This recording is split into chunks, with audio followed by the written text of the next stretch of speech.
आज हम बड़ी और छोटी भिन्न के बारे में बताएंगे। बड़ी भिन्न या छोटी भिन्न को हम कई तरीके से जान सकते हैं, जैसे हर बराबर होने पर और या फिर अंश बराबर होने पर, या अंश या हर दोनों ही बराबर ना हो तो हम उन्हें किस तरीके से जान सकते हैं।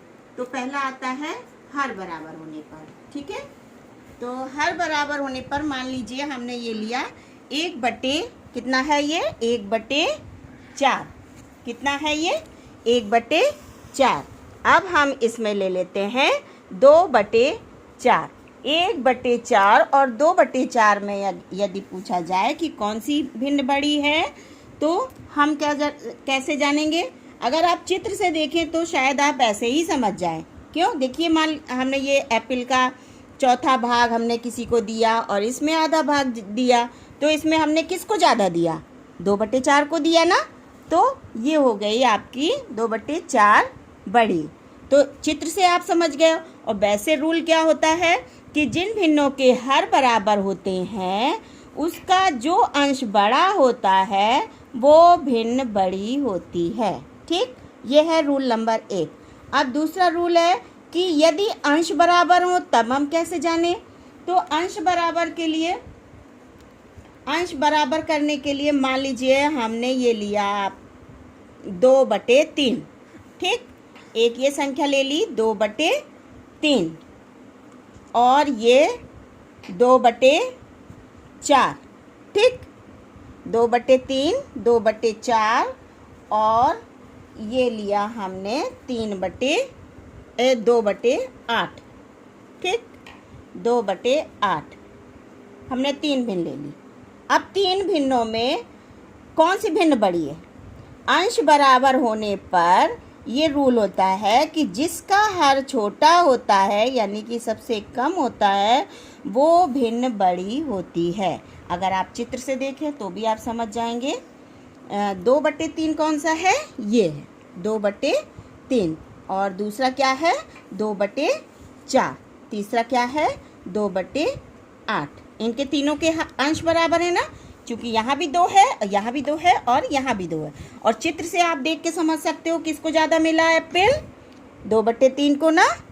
तो इस तरीके से हमने जाना कि जब अंश बराबर होते हैं तो छोटे हर वाली भिन्न बड़ी होती है।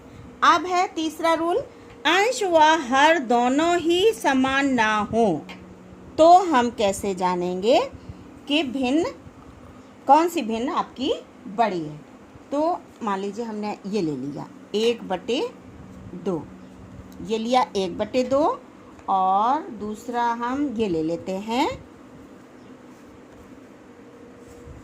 2/6। ठीक, इसका ना अंश बराबर है और ना ही हर बराबर है।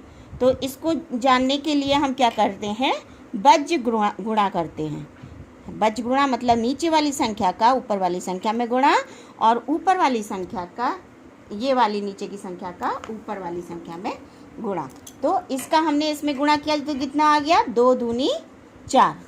कितना आया 4 और ये आया 6 एकम 6। तो कौन सी भिन्न बड़ी हुई।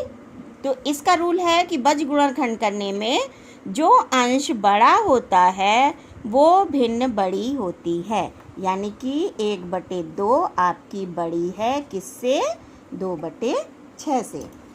इसे भी हम अगर चित्र से देखें तो हमें लगेगा कि देखिए ये बड़ी सही है कि नहीं है। देखिए इसको आधा भाग मिला है 1/2 में, इसको आधा भाग मिला है 2/6 में, कितना इसको आधे से कम मिला है तो इसे ज़्यादा मिला है तो ये बड़ी हो गई। ठीक है, ओके, थैंक यू। और क्या करना है सुनो, इसमें ये हमने आपको होमवर्क दिया है, इसी तरीके से दिया है कि एक में हमने जो सेट बनाया उसमें हर को बराबर रखा है। तो हमें ये सूत्र एक एग्जाम्पल के अकॉर्डिंग ये वाले हल करने हैं। जब हर बराबर होते हैं तो बड़े अंश वाली भिन्न बड़ी होती है, जब अंश बराबर होते हैं तो छोटे अंश वाली भिन्न बड़ी होती है। तो हर बराबर पे दिया, अंश बराबर पे दिया और जिनके अंश और हर दोनों ही बराबर ना हो वो भी दिया है और उनके रूल भी लिखे हैं। तो इनको आपको लिखना है, याद करना है, हल करना है। Okay, bye bye.